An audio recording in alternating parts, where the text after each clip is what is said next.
Hello everybody and welcome back to the channel for today's video. I wanted to talk to you about the narcissist fantasy or fairy tale. So let's jump in.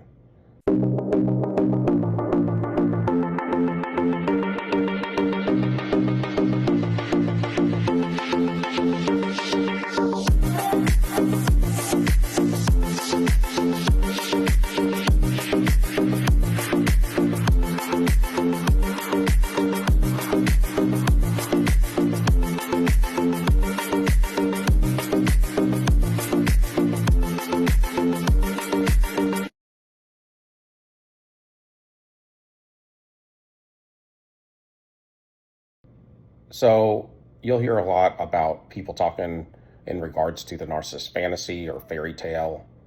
And it's really to believe the mask, not to believe what's really going on. So what is that exactly? It's to believe the false self. And when you first meet the narcissist, you walk into a situationship you think is a relationship. And you start to slowly notice the narcissist isn't vulnerable. They don't tell you very much. You have to pry it out of them. It's like pulling teeth to get anything.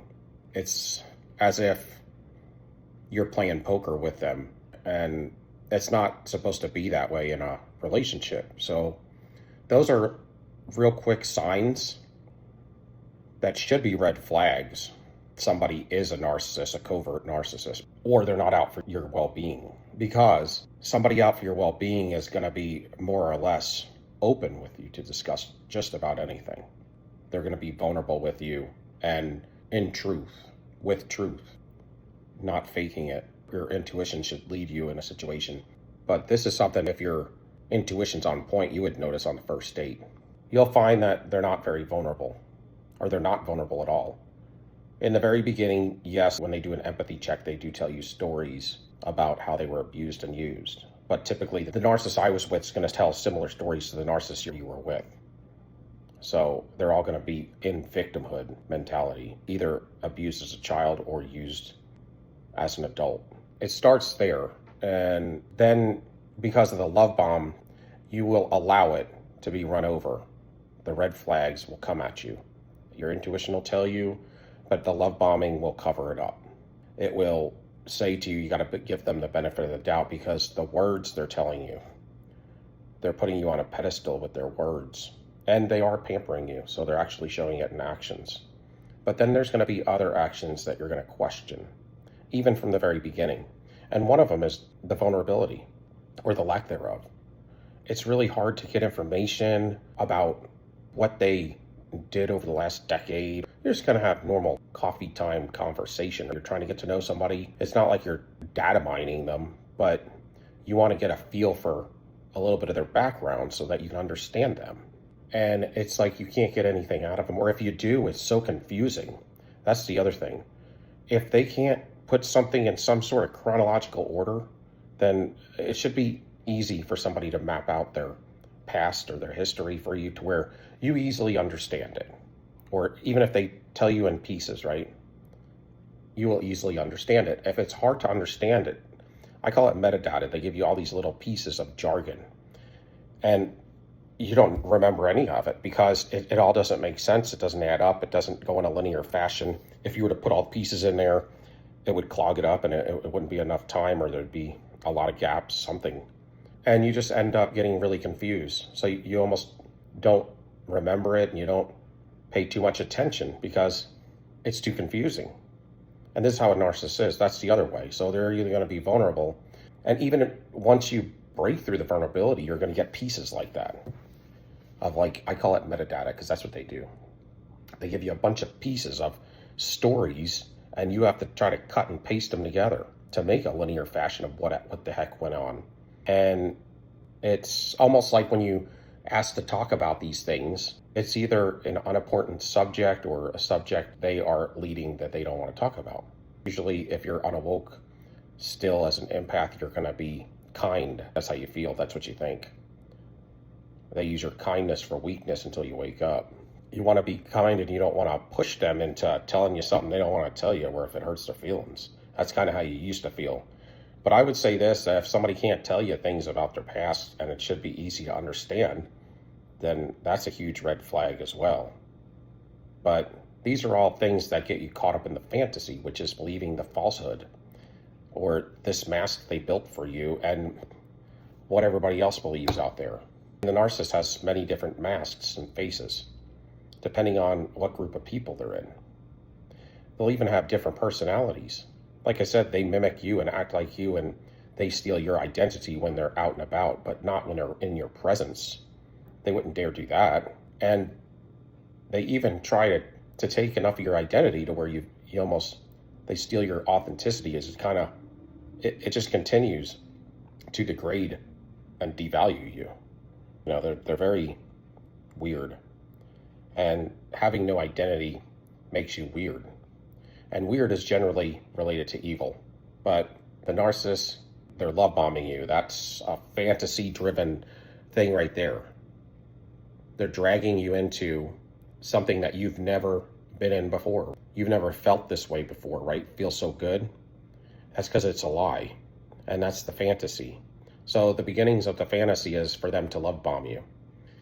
It's to do several things, but to love bomb you is because they look at you as perfect and excellent in the very beginning, and they're infatuated. So they're excited, and you're a new supply source.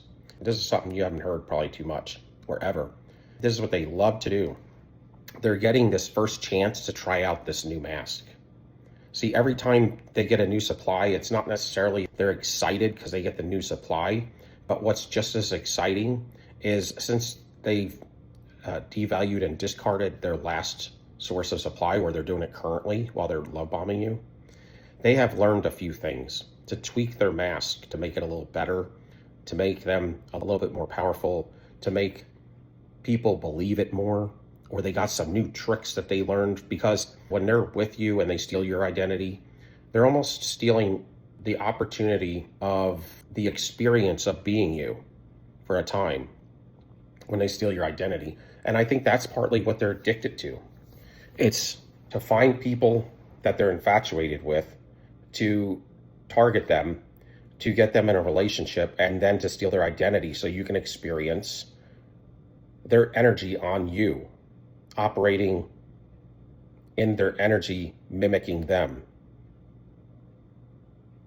and letting all of the negative reaping go back to them as you work their identity, as the narcissist works the target's identity against them by seducing and lying and cheating and stealing and destroying people.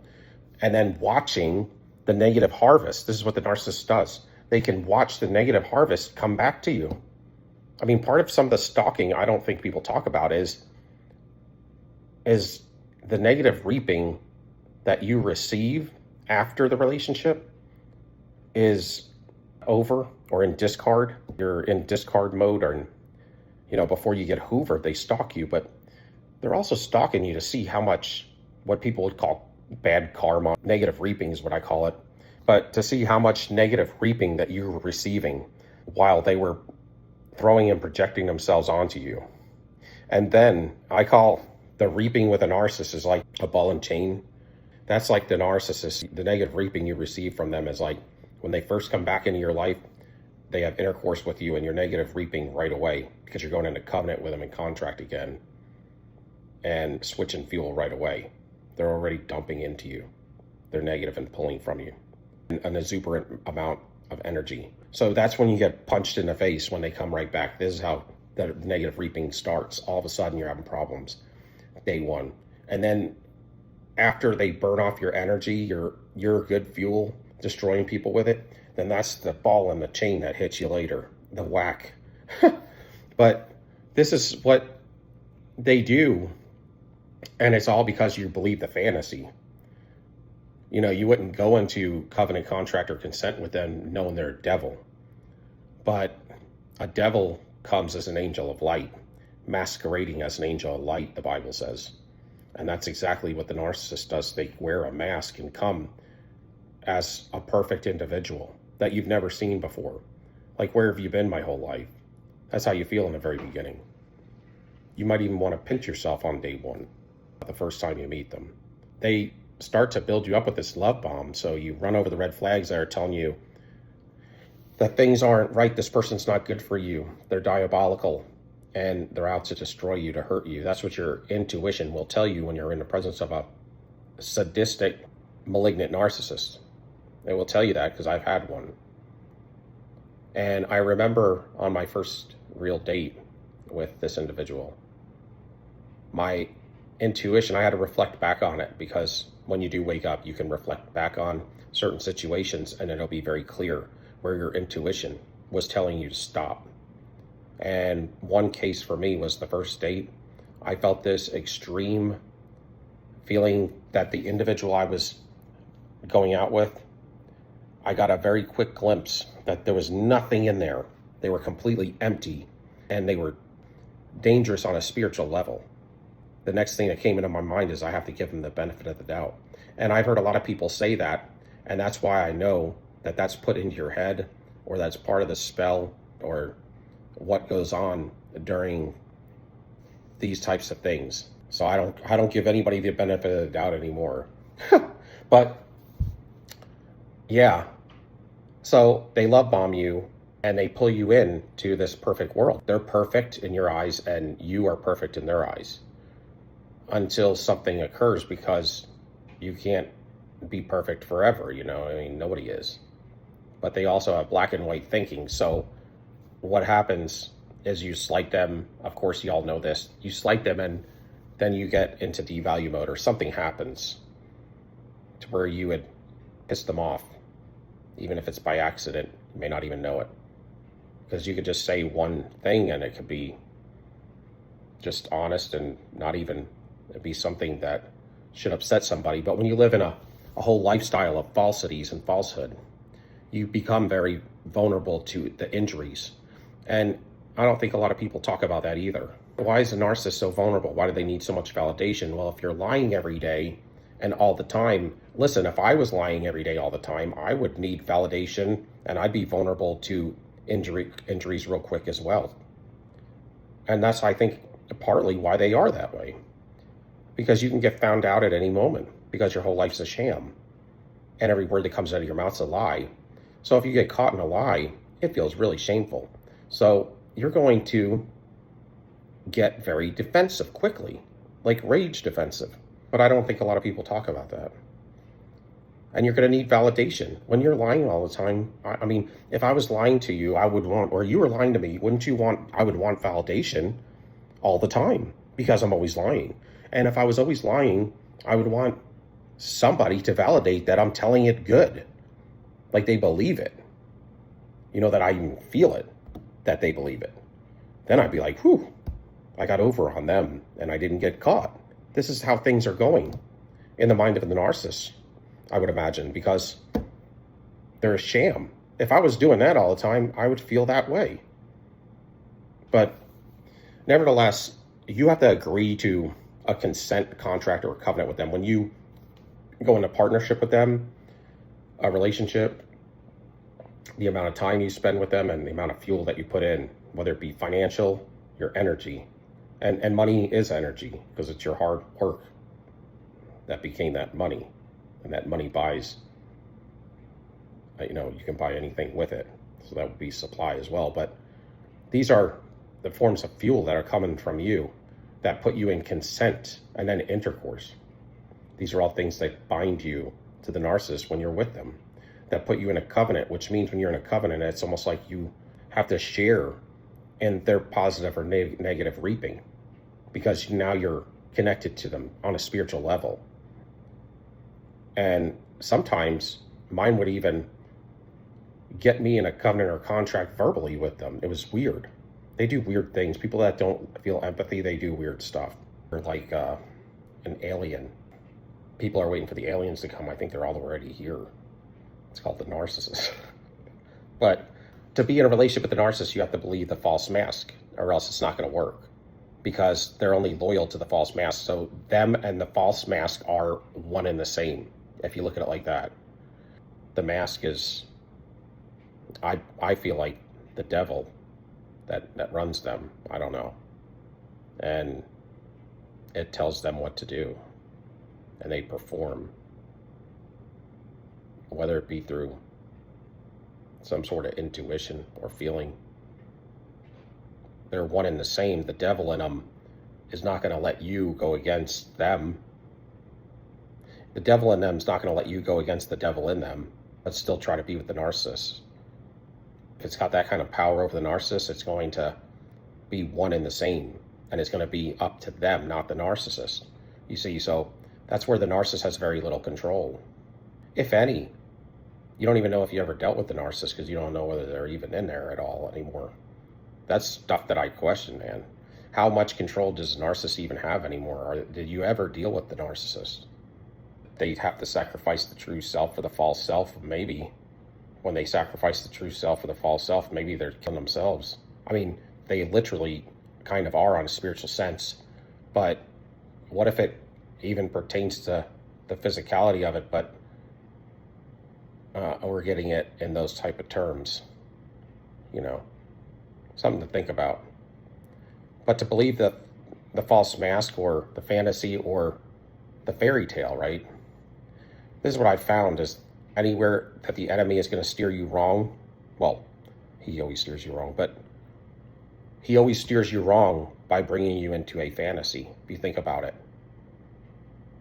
Because if you watch real provocative stuff online, that's a fantasy that you're dragged into. When you drink alcohol a lot or do drugs, you're taken into a fantasy as you get drunk or high. And when you meet the narcissist, they drag you into a fantasy as well, which is to believe everything that they're telling you, but not to look at their actions and not to question them and not to research anything about them, not to inquire. That if it's not happening in front of your face, or if they're telling you it's not happening, even if you caught them, they'll try to gaslight you out of it. Those are the fantasy. That's the fantasy.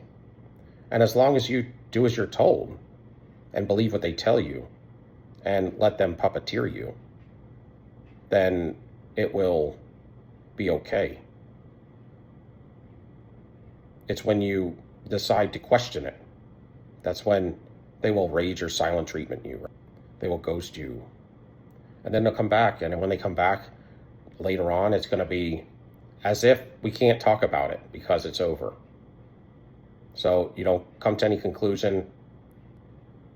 It's like no closure on that topic. And that's the thing, is you get many topics that come before that and after that never get closure. You're never able to finish them, complete them, and have victory together over them. If you have an argument, you want to get to the bottom of it together so you don't have to have this argument anymore. Sometimes one of y'all is hard-headed, and that's fine. You know, we can talk it out and figure out what's the best idea here, and we'll go with it. We'll agree. Maybe we both have to let a little go, give a little, take a little, and that's life. But the narcissists, they're very rigid because it's got to be completely their way, and that's it. And that's why when you say the narcissist can get anybody, they can. If they're pretty, they can get a lot of people. That shouldn't be the first reason you want to go out with somebody, but in the world today, if you're good looking, you can get a lot of people that will go out with you. But the problem lies where they're very rigid and not many people want to deal with that fantasy and just do everything that they're told. It doesn't start out that way necessarily, but that's how it ends up very quickly. And if you do have a barrier or a boundary, they're gonna continue to pry at it until it collapses. And there'll be a full takeover of you. And that's the other part of the fantasy, is for you have to drop all your boundaries and let them run amok. And you just can't question them. You question yourself 20 times before you say something because you don't want to offend the narcissist.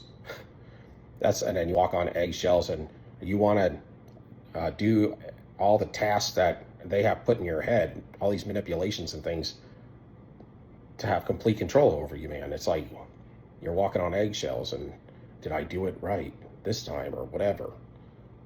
And this is the fantasy, is to continue to go down the path that they have devised for you and to accept any criticism they hand out.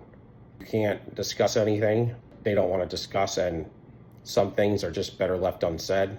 You'll quit questioning certain situations because you know where it's going to end up before it gets there. Then you're conditioning, you see, and then you get to a point once you drop all your boundaries to where you just want to see them. It gets to where you're at that low level. The narcissist just will continue to degrade who you are by destroying your morals and ethical value in your life. Because it's like you have to allow this stuff, see? And that's where the consent comes in, and all of the negative reaping that comes with it is because you do have power in the situation. But you slowly give it to the devil.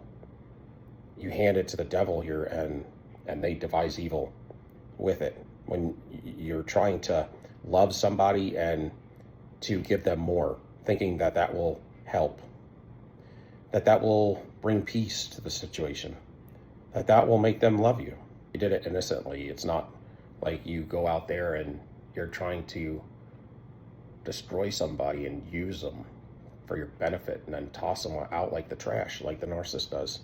I mean, in the situation you and I ended up in, it was on an innocent level, a level of trying to help, to try to love, to try to get reciprocity in love. But they then you find out they don't even feel love.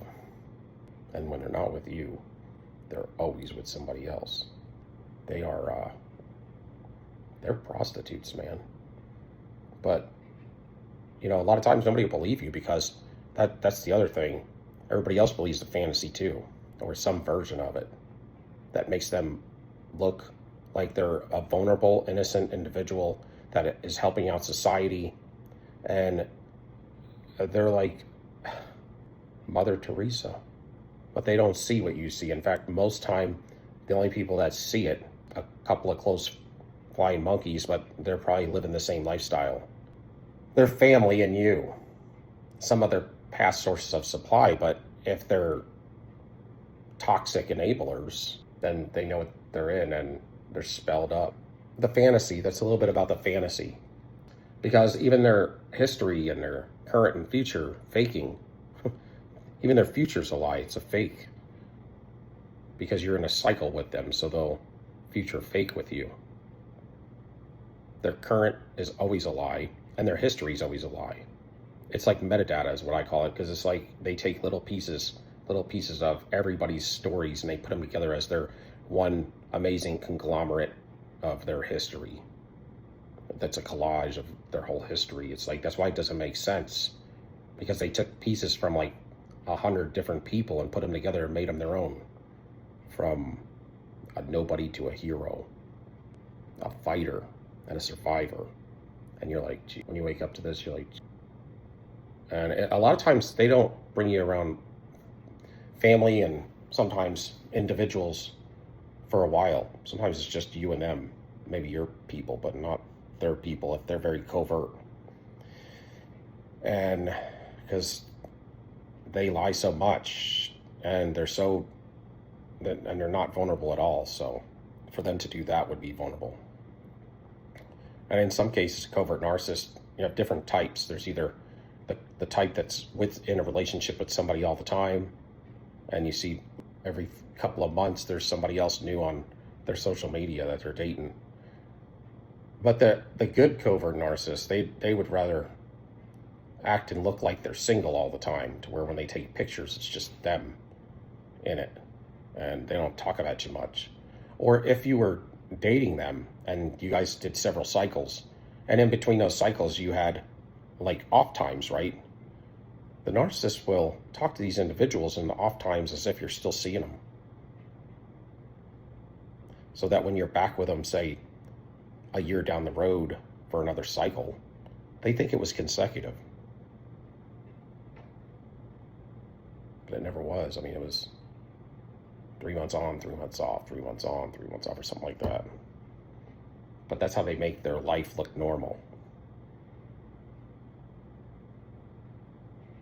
They'll tell you they came from a prominent family in some other country or whatever. They will tell you some crazy stuff. Degrees they have that they don't. I'll tell you, man, when you find out, you know what would make you find out a lot about them is if you talk to a friend that's a flying monkey but they believe they they believe the mask, and that they know maybe the true history of them because they grew up with them. You'll get like 10 lies about their history or their recent past in about 5 minutes. That will make you understand the whole thing's a sham. But that helps you unhook. If you ever got the chance to talk to somebody that's close to them, that's willing to verbalize some of the truth, unbeknownst to, that they may think this is common knowledge that you have. Or if it's totally different than what you've been told, even if they're both lies, that would be enough to know that something crazy is going on. But yeah, when you learn that stuff, it's like, wow, I'm in deep here. When you hear about 10 lies in 5 minutes just from talking to one of their friends. But the fantasy, so you want to live in reality and you want to take people's actions for what they are, not their words. Actions speak louder than words, and talk is cheap. So, but your intuition should lead you. Now, if you can give me a like, subscription, and thumbs up, love y'all till next time. Peace. We out.